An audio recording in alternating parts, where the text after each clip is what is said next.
When I got fired, my husband posted it online for everyone to see. Embarrassing to be married to someone so useless. Then he served divorce papers, convinced I was worthless now. I signed without a word. Sometimes the best revenge is letting someone discover what they just threw away. I talked to a lawyer Friday, Jasper said, sliding a folded envelope across our dining table. These are divorce papers. I think it's best if we just end this cleanly. It was Sunday night. I'd been unemployed for exactly 3 days. Before we continue, if you've ever been underestimated or dismissed, this story is for you. Please consider subscribing. It's free and helps us reach more people who need to hear this. Now let's see how this unfolds. 3 days since my 12-year pharmaceutical career ended in a glass conference room. 3 days since he'd posted on Instagram calling me useless and embarrassing. 3 days since he'd walked out saying he needed to figure out if he married someone who's actually going somewhere. Now he was back with divorce papers sitting across from me, not next to me like a partner but across from me like an opponent in a negotiation. You're serious, I said. Completely serious. I need a partner who can contribute equally. Someone who isn't going to be dead weight. I opened the envelope, scanned the documents. He was asking for spousal support, $3,000 a month for 3 years. He was asking for half the house I'd bought before I even met him. He was asking for half my retirement accounts. The man who'd contributed maybe $30,000 over 4 years of marriage while I'd paid over $400,000 in expenses was asking me for money. I looked up at him. He was watching me with this expression of satisfaction, like he'd finally won something after years of feeling inferior. You want me to sign these? I asked. I think it's the mature thing to do. I stood up, walked to my office, came back with a pen, and I signed every single page. His eyes widened. You're not even going to fight this? I pushed the papers back across the table and smiled. Because what Jasper didn't know, what he was about to discover the hard way, was that I'd already talked to a lawyer too. And mine was better than his. But I'm getting ahead of myself. Let me back up to Thursday afternoon when everything started falling apart. The notification from HR came at 3:47 p.m. Please report to conference room B at 4:30. Bring your building access card. I'd been in pharmaceutical sales for 12 years. I knew what that message meant. Nobody asks you to bring your access card to a meeting unless they're planning to take it away. I spent the 43 minutes between that email and the meeting time trying to convince myself I was wrong. Maybe it was about the hospital network account I'd just closed. Maybe they wanted to discuss my bonus structure. Maybe this was about the VP position I'd interviewed for 2 weeks ago.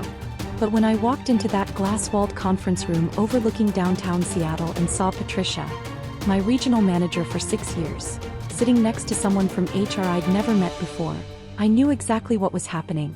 Eloise, thank you for coming, the HR woman said. Her name was Deborah or Denise, something with a D. Please have a seat. I sat. Patricia couldn't look at me. She kept her eyes fixed on a spot somewhere near my left shoulder while the HR woman pulled out a folder. We want you to know this is not a reflection of your individual performance, Deborah or Denise began, reading from what was clearly a script. Due to organizational restructuring and strategic realignment, we've made the difficult decision to eliminate the entire West Coast division. 300 positions across 5 states. Your position is among those being eliminated, effective immediately. The words landed like physical blows. 12 years.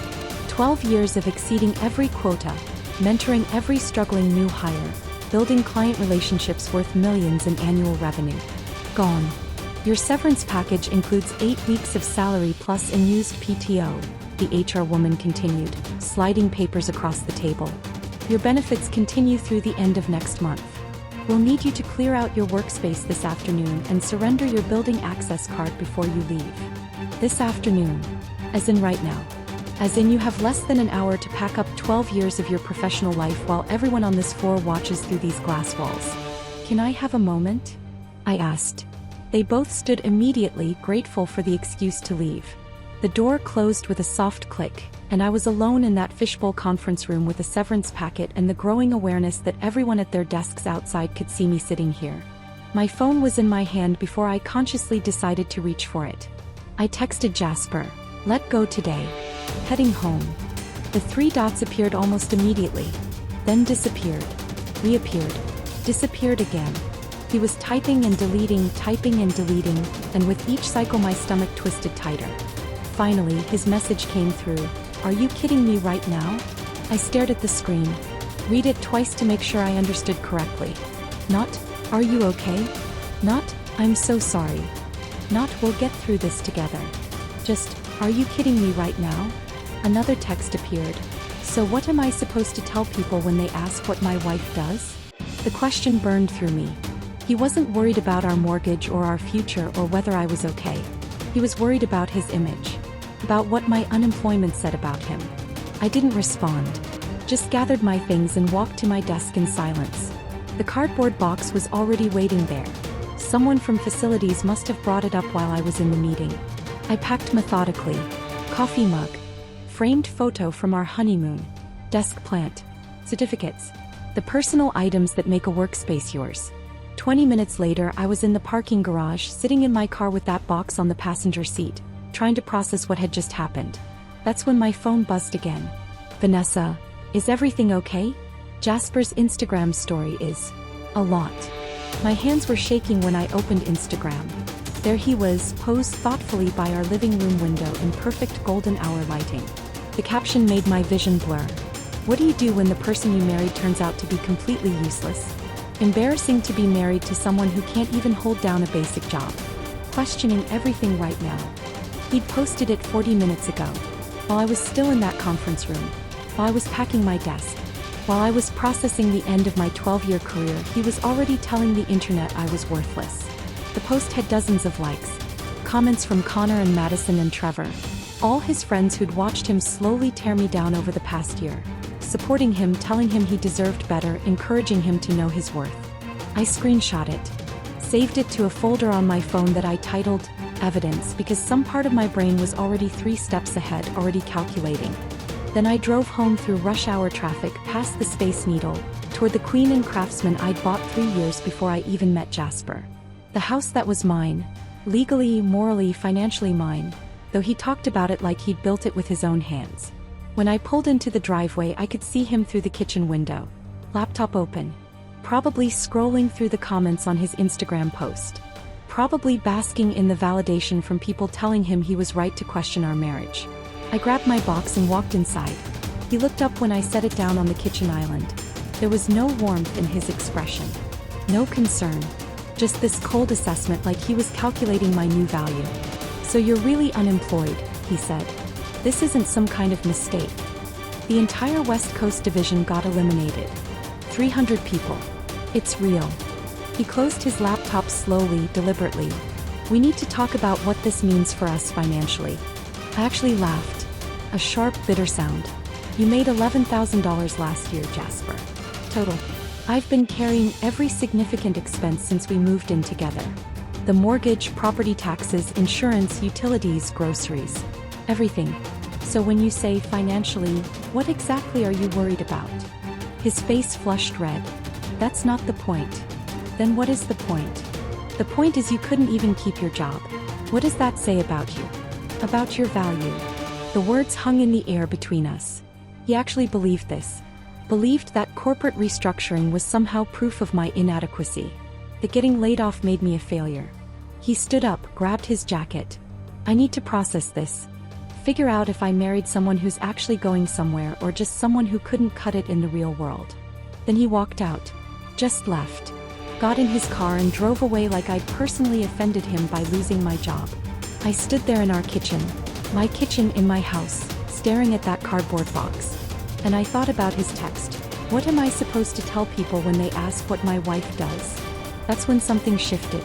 Some fundamental understanding clicked into place. This marriage was already over. I just needed to make it official. I opened my laptop and started looking at our financial situation with completely clear eyes. The house. Mine, purchased 3 years before our wedding. The investment accounts, the retirement funds, the savings, all separate property. Washington was a community property state, but separate property acquired before marriage stayed separate. Then I called Lauren, my business attorney. Left a message asking for the best divorce lawyer in Seattle. She called back within 20 minutes. Rachel Thornton. She's expensive, she's ruthless, and she will absolutely protect everything that's yours. I called Rachel immediately. Told her everything. The layoff, the Instagram post, Jasper's text, his comments about my value. The separate accounts. The house in my name only. The massive income disparity. How much has he contributed financially over your marriage? Rachel asked. Maybe $30,000 total over 4 years.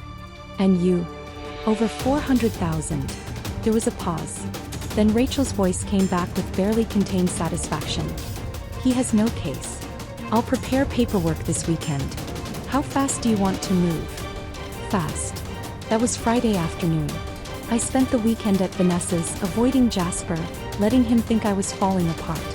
And now here we were Sunday night and he'd beaten me to it by exactly 2 days. But as I signed those divorce papers with steady hands and watched his expression shift from satisfaction to confusion, I knew something he didn't. Mine were better. My lawyer was better. My case was airtight. And by the time he figured that out, it would already be too late. I started packing a suitcase the moment he left with those signed divorce papers. Jasper stood in the bedroom doorway watching me fold clothes with an expression I couldn't quite read. Confusion mixed with something that looked almost like panic. You're really just going to leave? Just like that? I didn't look up from the drawer where I was gathering essentials. You just served me divorce papers. What exactly did you expect? I expected, I don't know, some kind of reaction. Some fight. You got your reaction. I signed. I moved to the closet, pulling out my good work blouses. This is what you wanted. What about the house? Now I did look at him. What about it? We need to discuss the division of assets. The equity, Your lawyer can discuss it with my lawyer. I folded a cashmere sweater carefully, placed it in the suitcase. I'm sure they'll have a very productive conversation about community property law. His face went pale. You have a lawyer? Did you think I wouldn't? I could see him processing this, trying to recalculate whatever strategy he'd mapped out with his bargain rate attorney. He'd assumed I'd be devastated, desperate, willing to accept whatever terms he offered just to make the pain stop. Instead, I was packing like I was going on a business trip. Where are you going? He asked. Not your concern anymore. I called Vanessa from the driveway. Can I stay with you for a few days? Of course. What happened? Jasper served me with divorce papers. I'll explain when I get there. Vanessa lived in a 2-bedroom apartment in Capitol Hill, and she met me at the door with wine already poured. We sat on her couch and I told her everything. Not just about the divorce papers, but about Thursday afternoon in that glass conference room, about Jasper's texts, about the Instagram post that had started this entire cascade. Wait, Vanessa said, setting down her wine glass. He posted that while you were still processing getting fired. 40 minutes after I texted him. Didn't even wait to talk to me first. She pulled out her phone, found his Instagram. The post was still up, now with over 100 likes and dozens of comments. She scrolled through them, her expression darkening with each swipe. These people are garbage, she muttered. Connor's commenting like he has any room to judge anyone. Madison saying you know your worth. She's never worked a real job in her life, her parents pay for everything. Screenshot it, I said. All of it. Vanessa looked at me. Why? Because I'm building a case. I spent that evening on Vanessa's couch with my laptop open, going through Jasper's Instagram with fresh eyes. It was like seeing a completely different narrative than the one I'd been living. There were posts from 8 months ago. Carefully staged photos of our living room with captions about creating authentic spaces, even though I'd picked and paid for every piece of furniture. Posts from 6 months ago showing his morning routine, with elaborate breakfast spreads I'd never seen him make, coffee in artisanal mugs, natural light streaming through windows, all captioned with quotes about intentional living and creative practice. 3 months ago he'd posted a photo of himself at his laptop with the caption, working on something real while the world chases corporate validation. There's a difference between having a job and having a purpose. I remembered that day. I'd been in Portland closing a major hospital account that would earn me a $40,000 commission. He'd been home arranging props for Instagram photos. The pattern was everywhere once I started looking. Subtle digs about corporate life, and selling your soul for a paycheck, and people who measure worth in dollars. He'd been building this narrative for months. The enlightened creative married to the corporate sellout. and I'd been too busy actually earning money to notice. I screenshot every post, every caption, every comment thread where he'd subtly positioned himself as morally superior while I funded his lifestyle. Then I opened our bank statements. Joint checking showed my monthly deposits. $4,000 like clockwork, covering mortgage, property taxes, insurance, utilities, everything. His contributions were sporadic. 200 here, 300 there, occasionally 500 when he landed a small freelance project. I pulled up our tax returns going back 4 years. The numbers were even more damning than I remembered. Year 1 of marriage. I made $192,000. He made $31,000. Year 2. I made $208,000. He made $18,000. Year 3. I made $223,000. He made $14,000. Year 4. Last year. I made $237,000. He made $11,000. 4 years. 4 years of me building a career while he built an Instagram aesthetic. 4 years of me carrying every significant expense while he contributed maybe 7% of our household costs. And now he had the audacity to serve me with divorce papers asking for spousal support and half of everything. My phone rang. Unknown number but Seattle area code. I answered. Eloise Brennan? Speaking. This is Rachel Thornton. Lauren Michaels gave me your information. She mentioned you needed representation for a divorce matter. Rachel's voice had a quality I can only describe as sharp competence. The sound of someone who'd built a career on winning and wasn't interested in wasting time. Yes, I said. My husband served me with papers tonight. I signed them, but I need to file a response. You signed them. There was a pause. Without representation? I wanted him to think I was broken, desperate, willing to accept whatever he offered.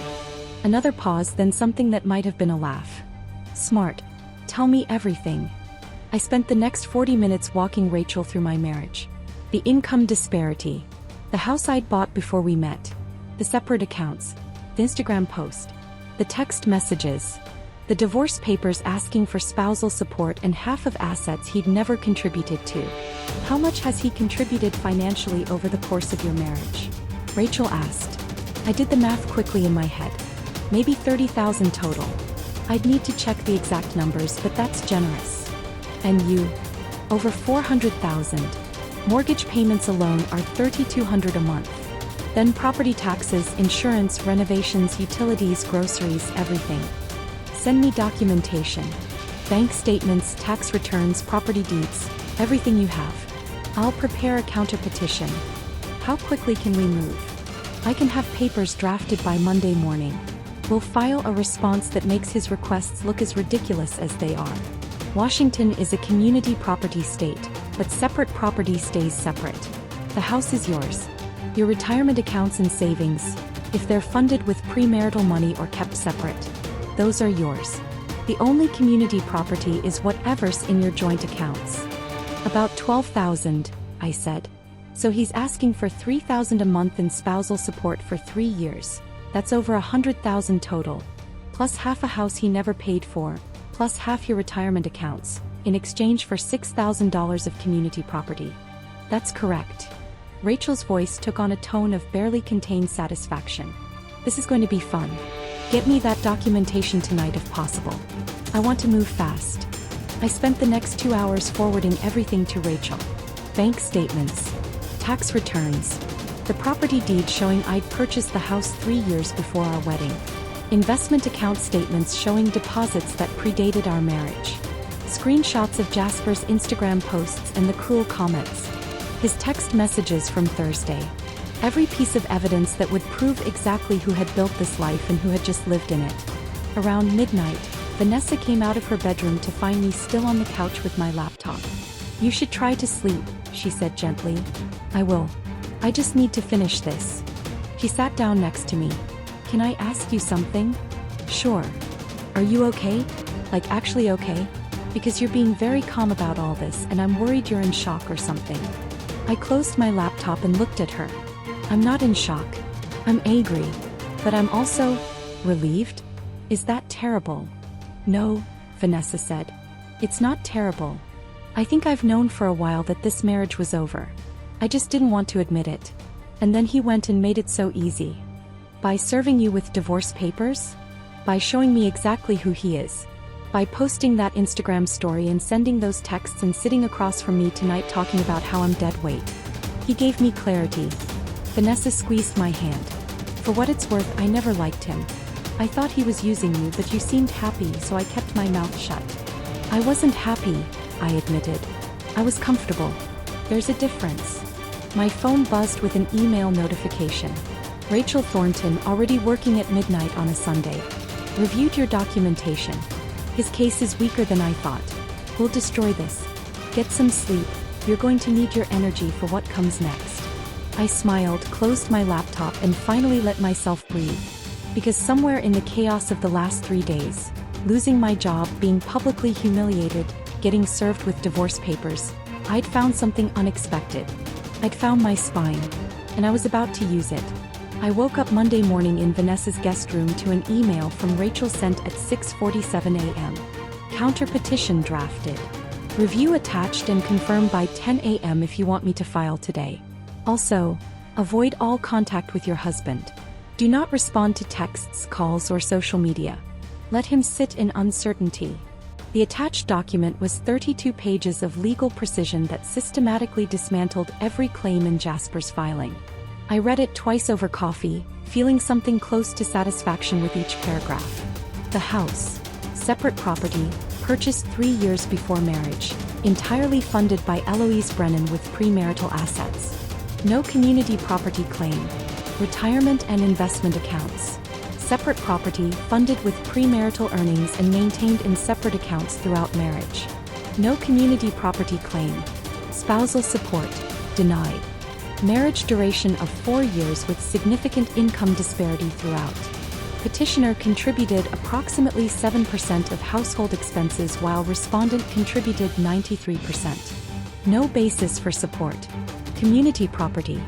Joint checking account containing approximately $12,000, to be divided equally. I sent Rachel my approval at 8:15 a.m. By noon, her assistant had filed it with the court.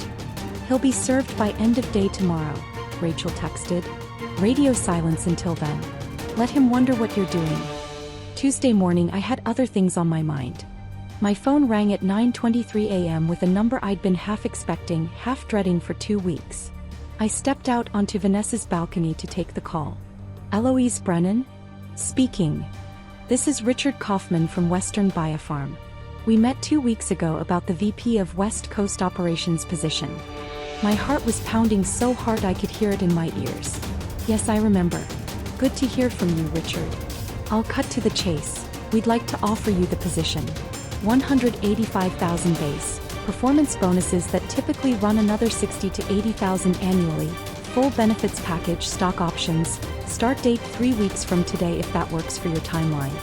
I had to sit down. Yes, that works perfectly. Excellent. I know your previous company eliminated your division last week. I want you to know that was part of our due diligence, and frankly, it speaks to their financial mismanagement, not your performance. Your track record is exceptional.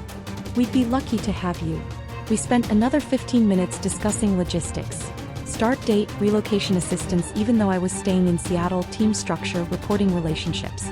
When we hung up, I just sat there on Vanessa's balcony watching traffic move through Capitol Hill and trying to process what had just happened.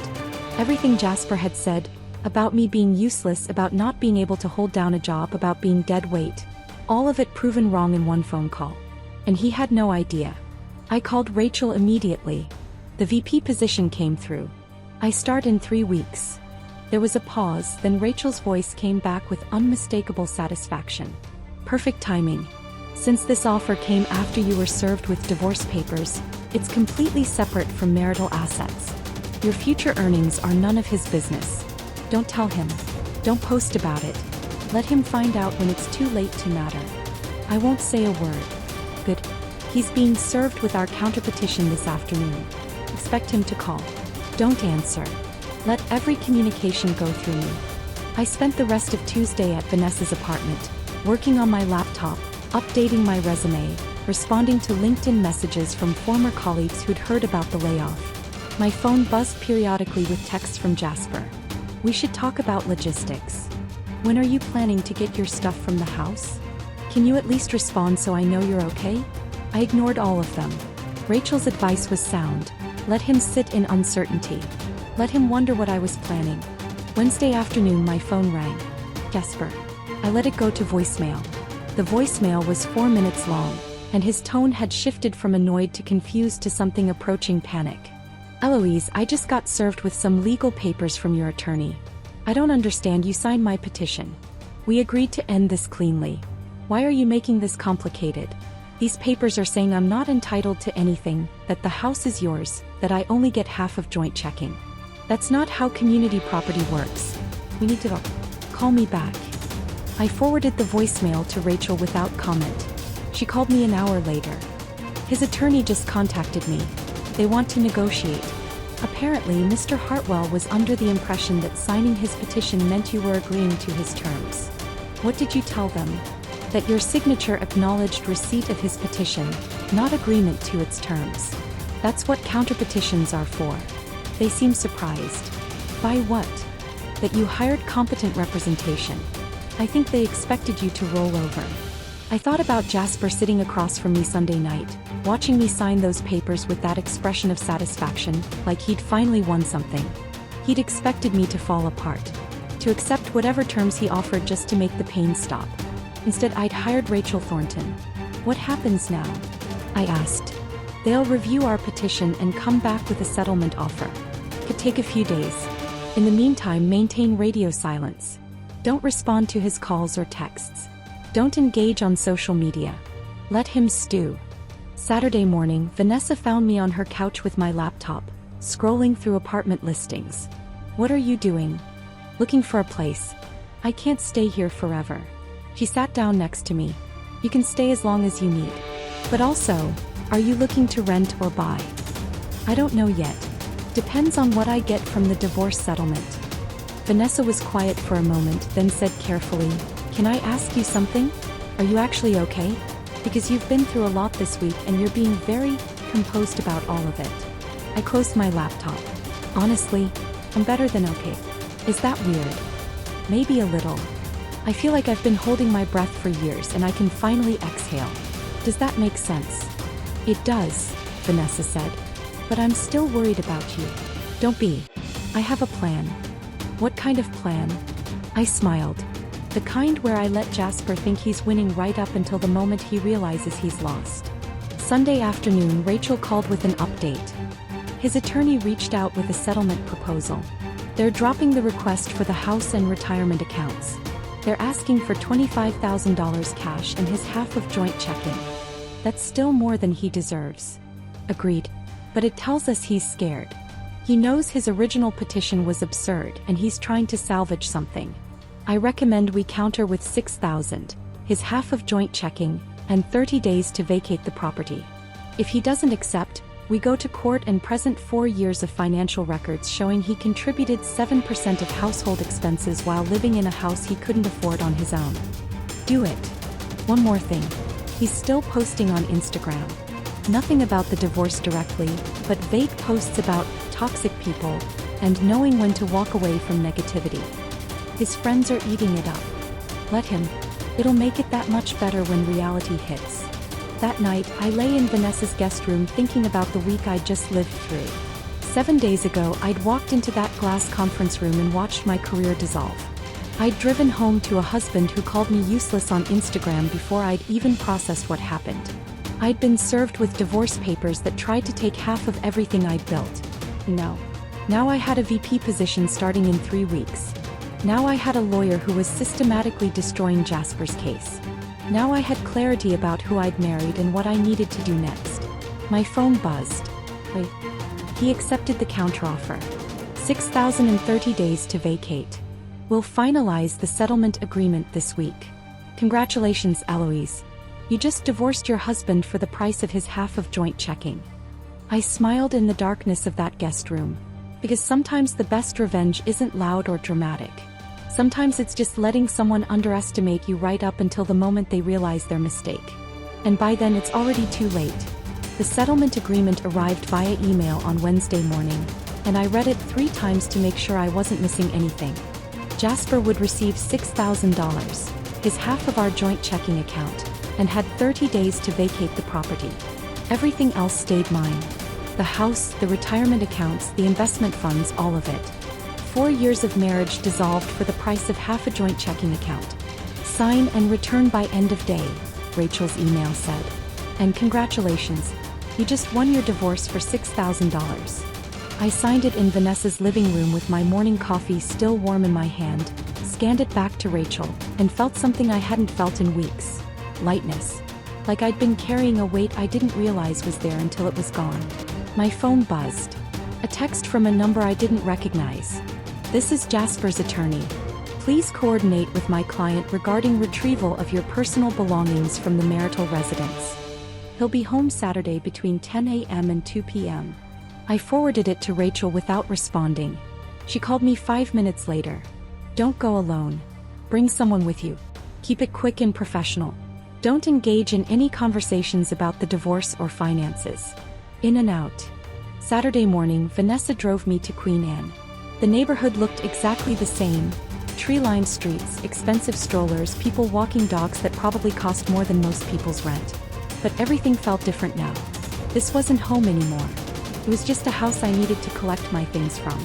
Jasper's car was in the driveway when we pulled up. You want me to come in with you? Vanessa asked. Please.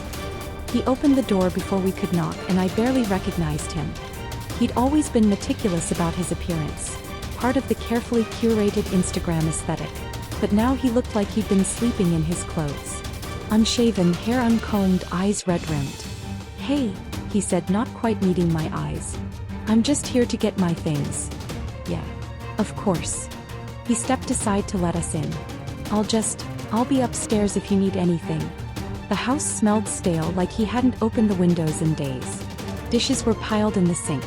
Mail was scattered across the kitchen island. The carefully curated aesthetic he'd maintained for Instagram had completely collapsed. I moved through the rooms methodically with Vanessa, packing boxes with items that were undeniably mine. Books from before the marriage. Artwork I'd purchased. Clothes from my closet. The good kitchen knives I'd bought. My grandmother's china that had been in storage. Jasper came downstairs while we were loading the second round of boxes into Vanessa's SUV. Eloise, can we talk for a minute? I looked at Vanessa. She nodded and headed back inside to get another box. I don't think that's a good idea, I said. Just 1 minute. Please. There was something in his voice that made me stop. Not the arrogance from 2 weeks ago, not the cold assessment. Just exhaustion. 1 minute. He ran his hand through his uncombed hair. I didn't think you'd actually leave. You served me with divorce papers. I don't know what I thought. That you'd fight for us. That you'd try to convince me to stay. I stared at him. You posted on Instagram that I was useless and embarrassing. You texted me asking what you were supposed to tell people about your unemployed wife. You sat across from me and called me dead weight. What exactly was I supposed to fight for? I was angry. I was scared about money, about the future. You were scared about money, I repeated. You who contributed maybe $30,000 over 4 years while I paid for everything. You were scared about money. His face flushed. I know I didn't contribute as much financially. 7%, Jasper. You contributed 7% of our household expenses. And then you tried to take half of everything I built. My lawyer said I was entitled. Your lawyer was wrong. And expensive, I'm guessing. How much did this divorce cost you? He didn't answer, which was answer enough. I need to finish packing, I said. Where are you going to live? Not your concern. Eloise. We're done, Jasper. Sign the settlement agreement if you haven't already. Take your $6,000 and move on with your life. $6,000 doesn't even cover first and last month's rent anywhere decent. I looked at him, really looked at him, and felt nothing. Not anger, not satisfaction, not even pity. Just nothing. Then I guess you should have thought about that before you posted on Instagram that I was useless. I walked back inside before he could respond. Vanessa and I finished packing in silence. When we loaded the last box into her SUV, I took one final walk through the house. The house I'd bought at 26 with money I'd earned through 70-hour weeks and impossible quotas. The house I'd filled with furniture and artwork, and the life I thought I was building. It didn't feel like mine anymore. It felt like a stage set for a play that had closed. I left my keys on the kitchen counter and walked out without looking back. Monday morning, I put on my best suit and drove to my new office in downtown Seattle. Western Biofarm occupied floors 12 through 15 of a glass tower with views of Puget Sound. My office was on 14-corner suite with enough space for a proper desk, a small meeting table and floor-to-ceiling windows that looked out over the water.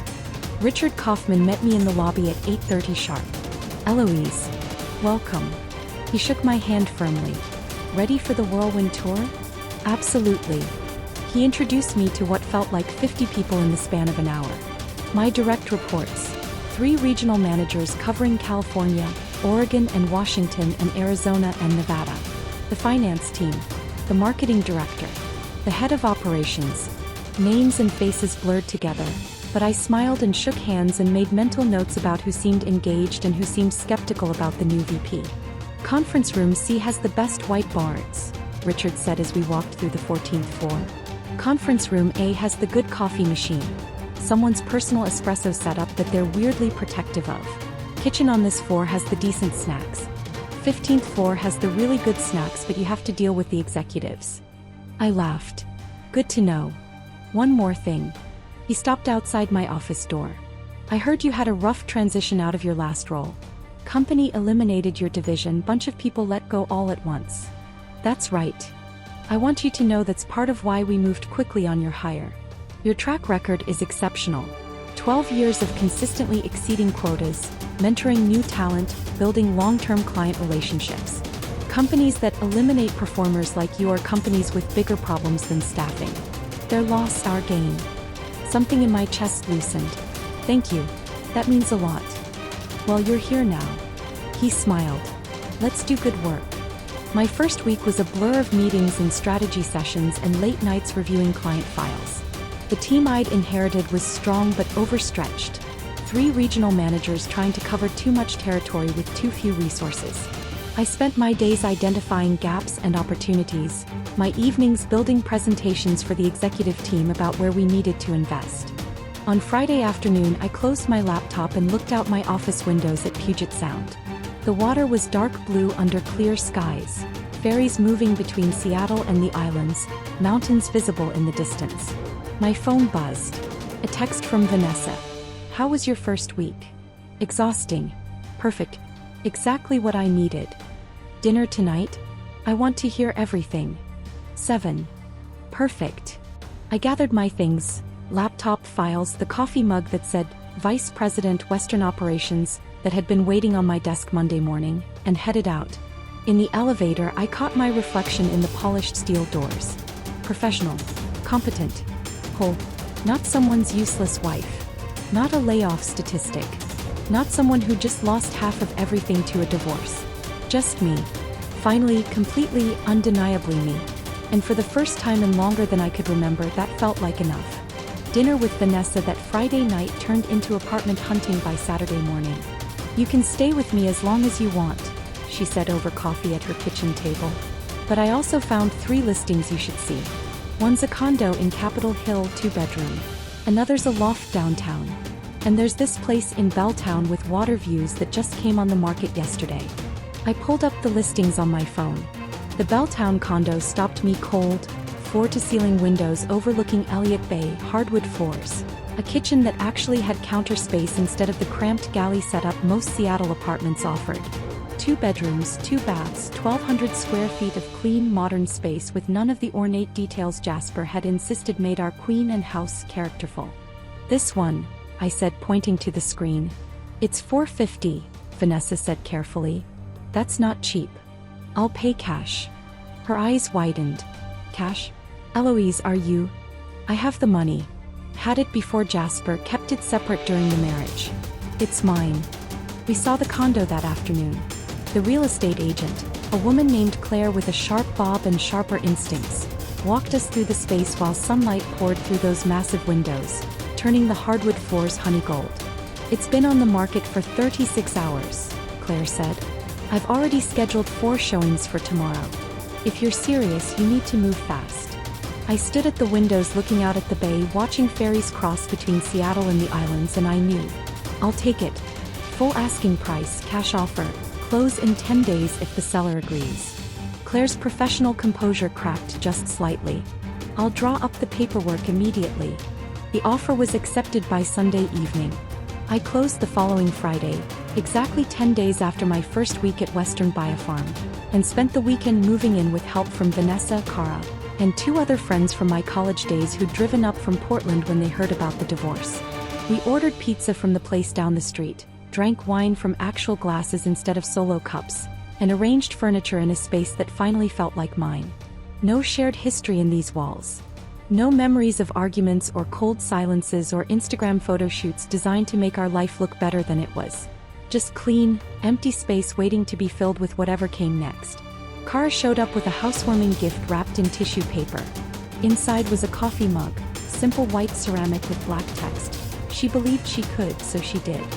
I held that mug and felt my eyes sting with unexpected tears. "Hey," Cara said softly.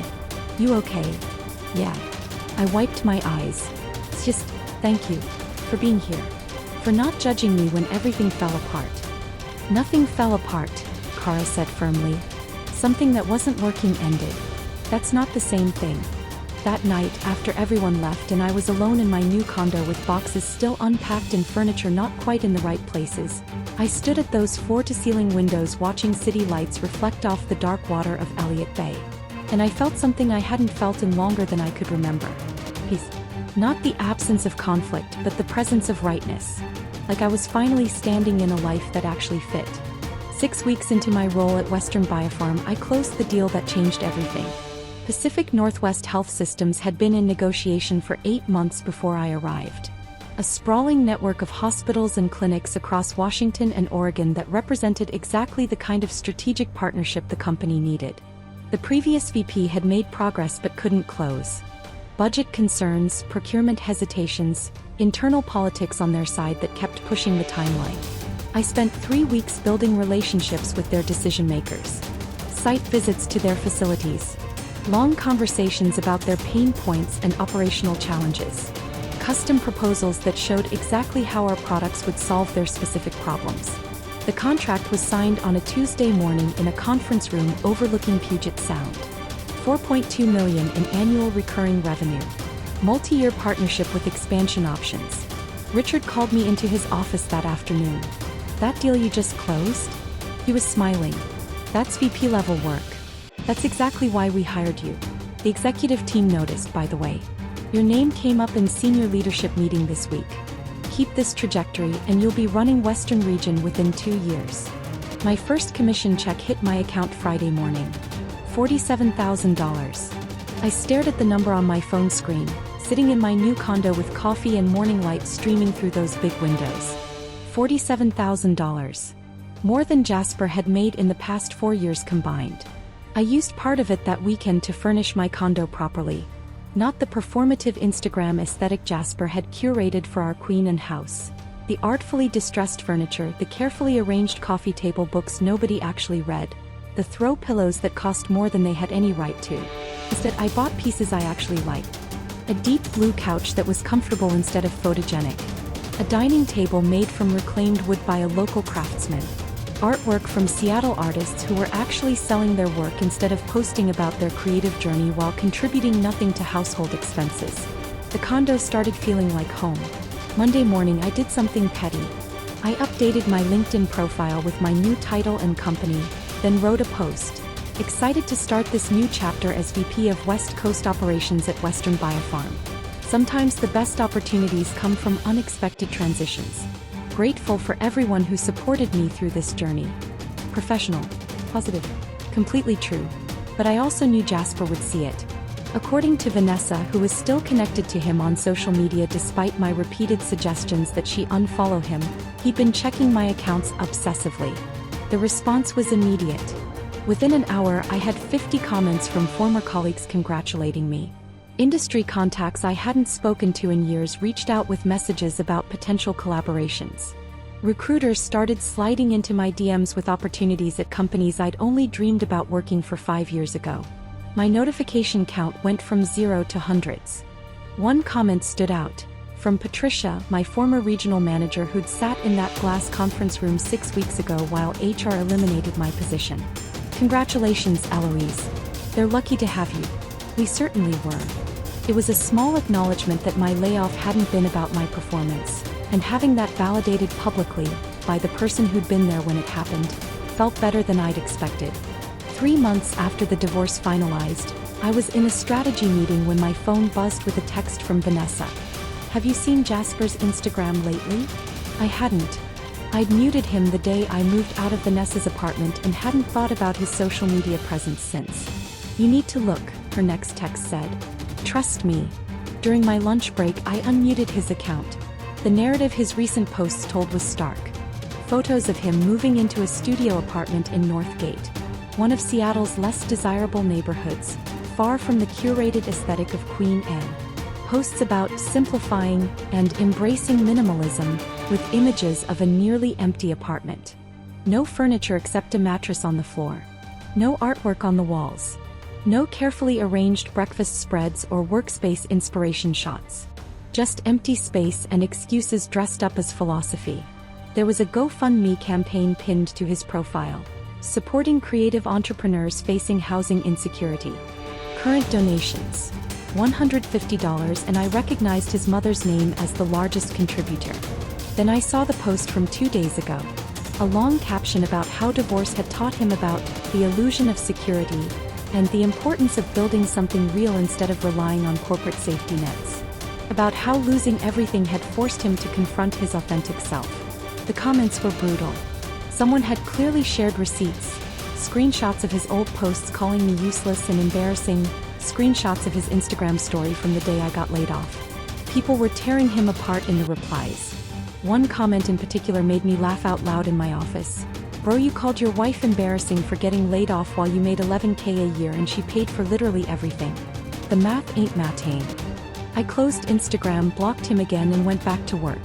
Because that's the thing about building something real. You don't have time to watch other people's foundations crumble. You're too busy building your own. 4 months after the divorce finalized, Richard called me into his office on a Friday afternoon. Got a question for you, he said, closing the door behind me. Always a sign the conversation was significant. How do you feel about San Francisco? I was confused for a second. Context. He leaned back in his chair with an expression I'd learned to recognize over the past few months. The look he got when he was about to propose something big. We're opening a regional office. California market is exploding and we need someone to run it. Significant salary bump, full equity package, relocation assistance, complete autonomy to build the team and strategy from the ground up. He paused. Interested. I didn't hesitate. Very interested. Over the next hour, Richard outlined the opportunity. Western Biofarm was expanding aggressively into California. The state represented 30% of their target market but only 15% of current revenue. They needed someone to establish a presence, build relationships with major healthcare systems, and create a team that could sustain long-term growth. The position is Senior Vice President of Western Regional Operations, Richard said. $240,000 base, performance bonuses that typically add another $100,000 annually, stock options that could be worth serious money when we go public next year. You'd have complete authority to hire your team, set strategy, build this office from scratch. It was exactly the kind of career-defining opportunity I'd been building toward for 15 years. The kind of role that would have been impossible to even imagine when I was sitting in that glass conference room 5 months ago watching my previous career dissolve. Take the weekend to think about it, Richard said. But we both knew I'd already decided. I accepted the position Monday morning and spent the rest of that week putting machinery in motion. First priority: my Seattle properties.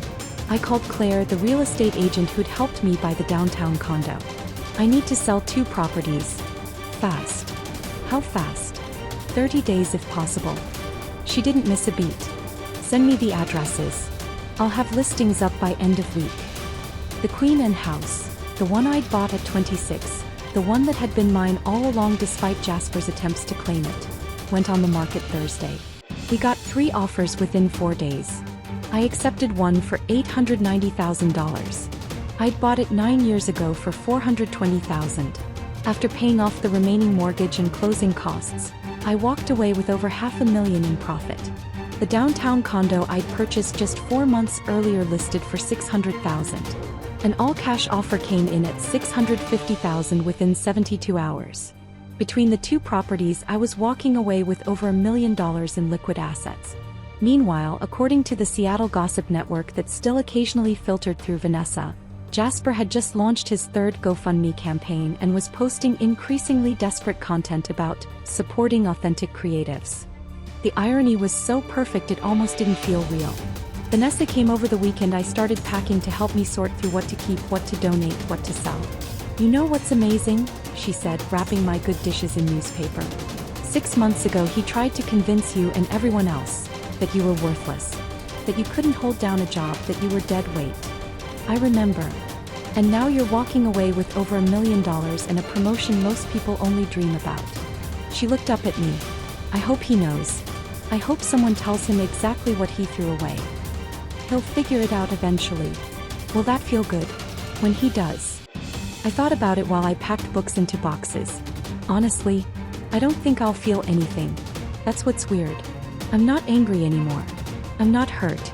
I'm just done. "That's growth," Vanessa said. "That's what closure actually looks like." My last week in Seattle, Vanessa insisted on taking me out for goodbye drinks. "And I know exactly where we're going," she said with a smile that suggested she'd been planning this. We ended up at that rooftop bar in Capitol Hill, the same place where Jasper had humiliated me at Connor's engagement party 18 months earlier. The same place where he'd gotten progressively drunk and bitter, where he'd dismissed my career while bragging about his friend's success, where something fundamental had broken between us even though I hadn't fully recognized it at the time. We sat at a table near the windows with views of the city lights, and I ordered one of those $22 cocktails without even checking the price. "You know what the crazy part is?" Vanessa said, raising her glass. "He really thought you were the one who needed him."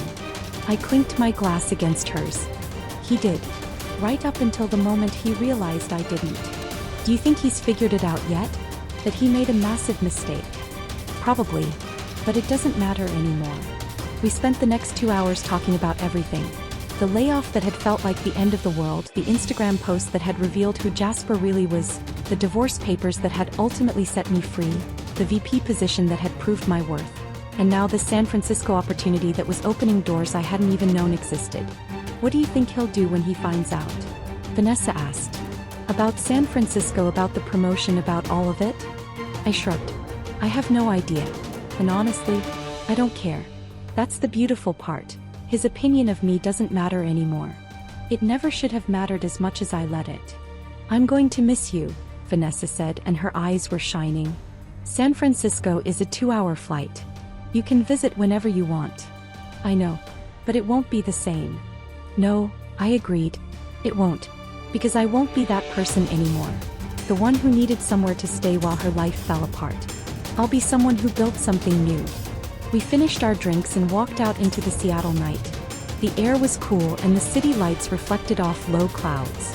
"You're going to be amazing in San Francisco," Vanessa said at her car. "I hope so. I know so." I moved to San Francisco on a Saturday morning in late spring. The drive down I-5 was long but meditative, hours of highway cutting through Oregon's green forests and California's golden hills, the landscape changing as I left one life behind and drove toward another. My new loft was in Soma, a renovated industrial building with exposed brick and floor-to-ceiling windows.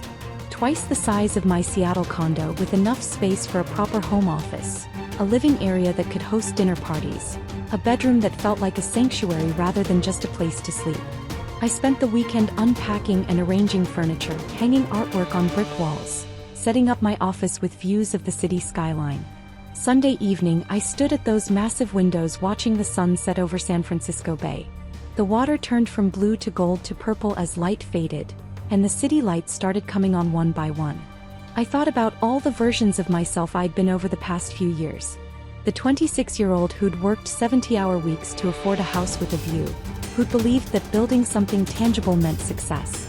The 30-year-old who'd married Jasper thinking she'd found a partner, someone to build a life with, not realizing she was really just funding someone else's Instagram aesthetic. The 33-year-old who'd sat in that glass conference room and watched her career dissolve, who'd driven home to a husband who called her useless before she'd even processed what happened. And now this version, 34 years old, standing in a San Francisco loft she'd bought with money she'd earned, about to start a job running an entire regional office, walking away from a marriage that had tried to define her worth by someone else's standards. I'd lost a job and a husband in the same week, and somehow, impossibly, I'd ended up here. My phone buzzed. A text from Richard. Hope the move went smoothly. Looking forward to seeing you Monday morning. Big things ahead. I smiled, set my phone down and turned back to the view. Big things ahead. Yeah. I was ready. Monday morning started like any other. Coffee at my desk, reviewing quarterly projections for the California market, preparing for a 10 o'clock meeting with our executive team about expansion into Southern California. Then a LinkedIn notification popped up on my screen. Message from Connor Matthews. I stared at the name for a long moment before clicking it open. Hey Eloise. I know this is random, but I wanted to apologize for the stuff I said during your divorce. Jasper painted a very different picture of your situation and I didn't question it. I saw your recent promotion. Congrats. You clearly landed on your feet. Anyway, sorry for being a dick. I read it 3 times, each time feeling a different emotion. Surprise first, I hadn't thought about Connor in months. Then a flash of anger remembering that rooftop bar, his engagement party, the way he'd encouraged Jasper's narrative about my failures. Then something closer to indifference. Part of me wanted to respond gracefully, to accept the apology, be the bigger person, demonstrate that I'd moved past all of it. But a larger part of me remembered sitting at that table listening to Jasper trash my career while Connor nodded along. Remembered the Instagram comments from Connor's account supporting Jasper's post about how embarrassing I was. Remembered how quickly their entire friend group had turned on me without bothering to ask for my side of the story. I closed the message without responding. Some bridges aren't worth rebuilding. Some apologies come too late to change anything that matters. I went to my 10 o'clock meeting and didn't think about Connor again. 6 months later, almost a year after the divorce finalized, my assistant Sarah knocked on my office door with a confused expression. Someone sent a meeting request through the company website, she said. Wants to discuss partnership opportunities. But the email seems personal. Forward it to me. The email's signature made my stomach drop. Jasper Hartwell, founder and creative director, Authentic Brand Collective. I deleted it immediately without reading the body text. The audacity. The absolute audacity of reaching out through my professional channels. Of thinking I would want anything to do with him after everything. Of believing he could just waltz back into my life asking for favors. If anything else comes from that address, delete it, I told Sarah. Don't forward it to me. Got it.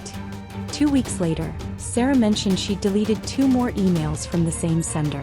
Then another the week after that. I assumed that would be the end of it. But the 4th email had a subject line desperate enough that Sarah felt obligated to show it to me. Please, just one conversation. I'm sorry, she said. I know you said to delete them, but this one seemed, I don't know, different. Against my better judgment, I opened it. Eloise, I know things ended badly between us, but I'm trying to build something legitimate here. I've got real clients now. Real revenue.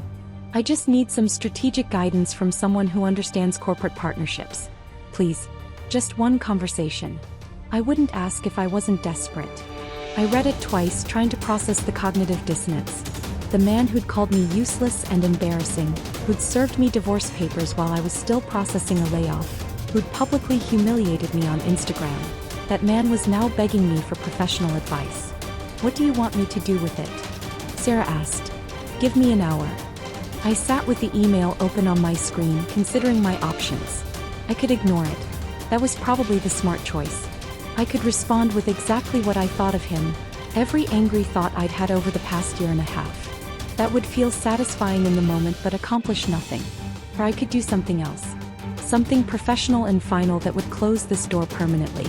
I drafted my response carefully, editing it 3 times before I was satisfied. Mr. Hartwell, thank you for your inquiry. Unfortunately, our partnership criteria require a minimum annual revenue of $2 million and verified market traction. Best of luck with your future endeavors. Eloise Brennan, SVP of Western Regional Operations. Formal. Professional. Devastating in its politeness. I hit send and felt a small flicker of satisfaction. His response came through within 5 minutes. That's it? After everything? You're really going to pretend we weren't married?" I stared at the message and something in me shifted from satisfaction to something colder. I could remind him that he'd served me with divorce papers, that he'd called me useless on Instagram, that he'd contributed 7% of our household expenses while living in a house I'd bought and paid for, that he'd questioned my worth and my value and my entire existence as a professional, and then had the audacity to ask me for help the moment his own ventures started failing. I could say all of that. Instead, I blocked the email address and deleted the entire thread. Because the best response to someone who treated you as worthless isn't a detailed explanation of everything they did wrong. It's refusing to give them any more of your time.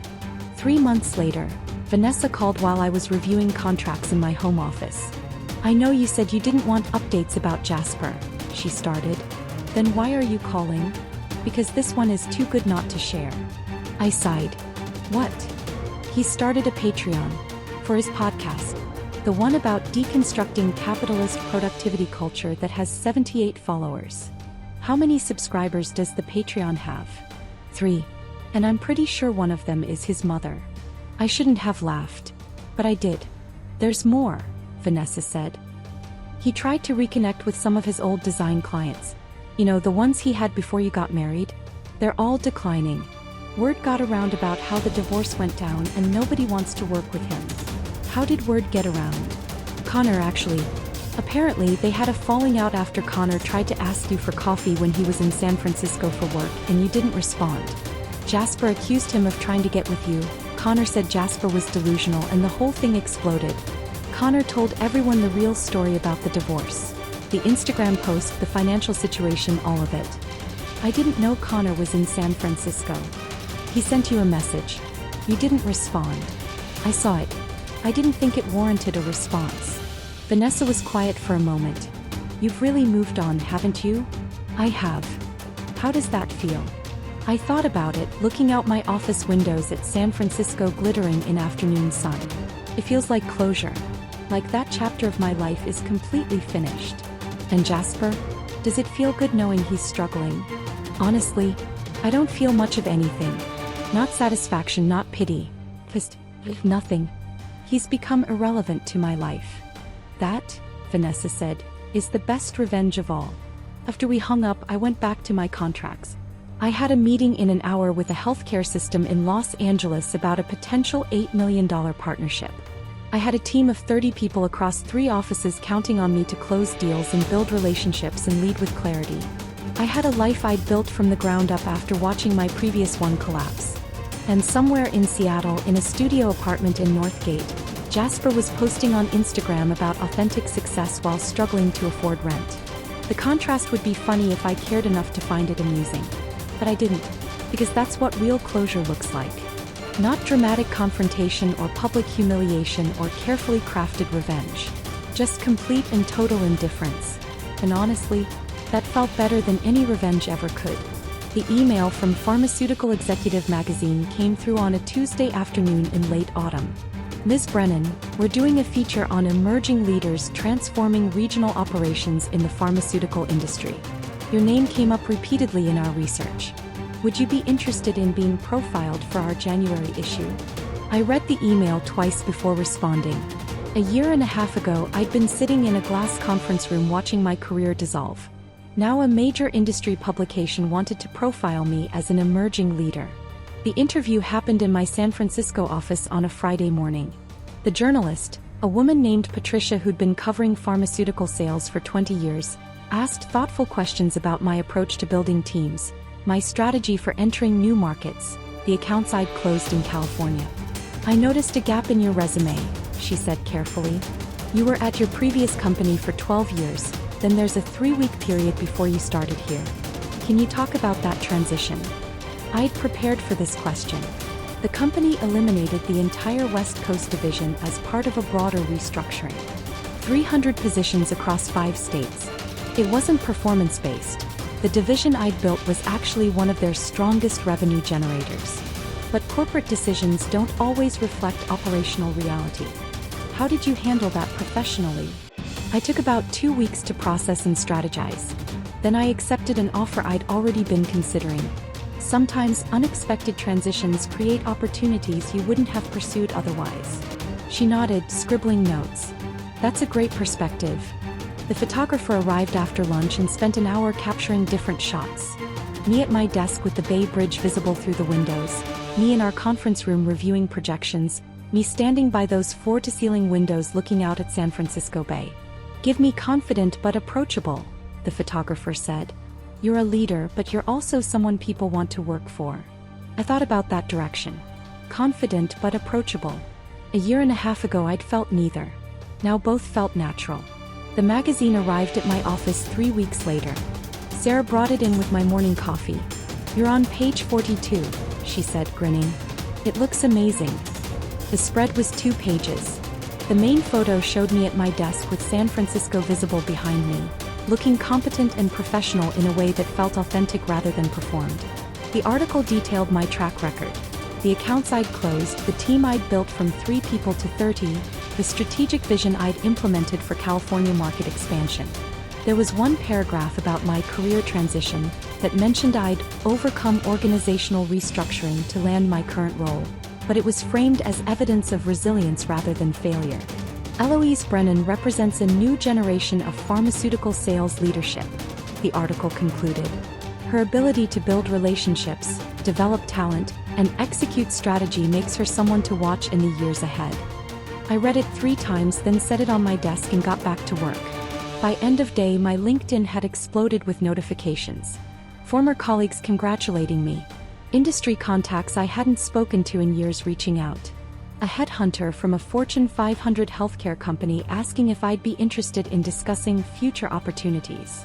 I responded to a few messages, declined the headhunter politely, and framed a copy of the magazine to hang in my office. Not because I needed external validation, but because it represented something important. I'd rebuilt myself on my own terms and people had noticed. My mother called that Saturday morning. We weren't close. She was from a generation that didn't talk openly about emotions or personal problems, but her voice on the phone sounded warmer than I'd heard in years. I saw your magazine article at Dr. Patterson's office, she said. I didn't know you'd been promoted again. It happened pretty quickly. I'm proud of you. The words came out stiff, like she wasn't used to saying them. I know the divorce was hard. I know losing your job was hard. But you didn't let it break you. Something in my chest tightened. Thank you. I never liked Jasper, she said suddenly. I should have said something, but I didn't want to interfere. I thought he was taking advantage of you financially. The way he never seemed to work but always seemed to have opinions about how you should live your life. Why didn't you say anything? Because you seemed happy. Or at least you seemed like you thought you were happy. And who was I to tell you otherwise? I stood at my windows looking out at San Francisco Bay, phone pressed to my ear, and felt tears building. I wish you had said something, I admitted. Would you have listened? I thought about that. Probably not. Well, you're better off now. Anyone can see that. After we hung up, I sat on my couch with my coffee and cried. Not sad tears exactly. Just tears from the release of tension I hadn't realized I was carrying. My mother wasn't prone to emotional revelations or praise. So her words carried weight that a dozen congratulatory LinkedIn messages couldn't match. He was right. I was better off. That evening, I met some friends for dinner at a wine bar in North Beach. Claire, who ran operations for a biotech startup. Marcus, who did corporate strategy for a hospital network. Jen, who worked in medical device sales. We'd met through various industry events over the past 6 months, and slowly became actual friends rather than just professional contacts. Can I ask you something personal? Claire said after we'd ordered our second bottle of wine. Sure. What happened with your divorce? You've mentioned being divorced, but you've never talked about it. I'd been carefully vague about the details with new people in San Francisco. Didn't want to be defined by my failed marriage or seem bitter. But tonight, with wine warming my blood and these people who'd become real friends, I felt like being honest. So I told them everything. The layoff, the Instagram post, the divorce papers served 3 days later, the settlement that left him with $6,000 while I walked away with over $1 million in assets, the VP promotion, the move to San Francisco, all of it. When I finished, Claire just stared at me. That's the most badass thing I've ever heard. Marcus raised his glass. To ex-husbands who do us the favor of showing their true colors before we waste any more time. We all toasted and I realized something unexpected. I was grateful. Not grateful that it had been painful. Not grateful for the humiliation or the betrayal or the months of legal maneuvering. But grateful that it had happened when it did, in a way that made the path forward so crystal clear. Because if Jasper had been smarter, more subtle, less cruel, I might have stayed longer. Might have convinced myself things could improve. Might have wasted years trying to fix something that was fundamentally broken. Instead, he'd shown me exactly who he was in the span of one Instagram post. And I'd acted accordingly.